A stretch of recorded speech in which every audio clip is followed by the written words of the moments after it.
感冒只需1碗水，咳嗽只需1个穴位，可惜大多数人不知道。不舒服的时候按一按吧。观看数15866人，感冒只需1碗水，咳嗽只需1个穴位，可惜大多数人不知道。不舒服的时候按一按吧。感冒咳嗽是每个人都会遇到的，也许在友们眼里它是一个小病，吃点药就好了。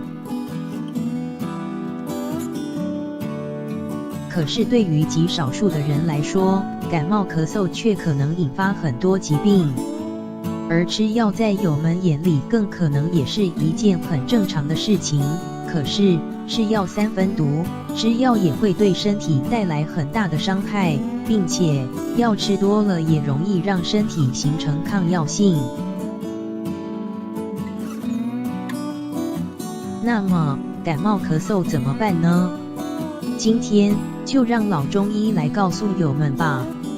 感冒是一种由病毒引起的上呼吸道感染综合症，有超过100种以上的病毒可能诱发感冒，但感冒属于自限性疾病，多数患者预后良好。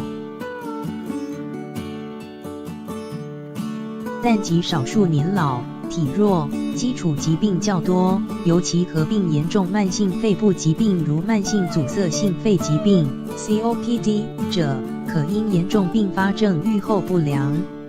就是用家里普通的食盐加水稀释，比例没有严格要求，只要稀释成淡盐水即可，一天喝3次，多少不限量，验方效果2天见效，一般3天痊愈。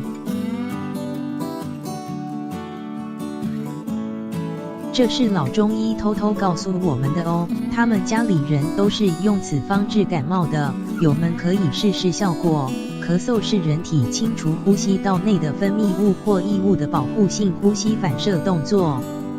虽然有其有利的一面，但剧烈长期咳嗽可导致呼吸道出血。天突穴是任脉上的穴位，善于宣肺止咳，调理气机。中医认为，咳嗽是由于肺系宣发气机的功能失调，导致呼吸出入受阻而导致的。而天突穴刚好处于肺与气管交界，能够帮助肺气宣发，使得呼吸道的气机顺畅，从而减轻咳嗽症状。具体方法，用指揉法，可以用食指或食中2指并拢，点按天突穴上，稍用力往后往下行45度角按揉，以舒适为度，避免用力过度刺激喉部，引起恶心呕吐不适。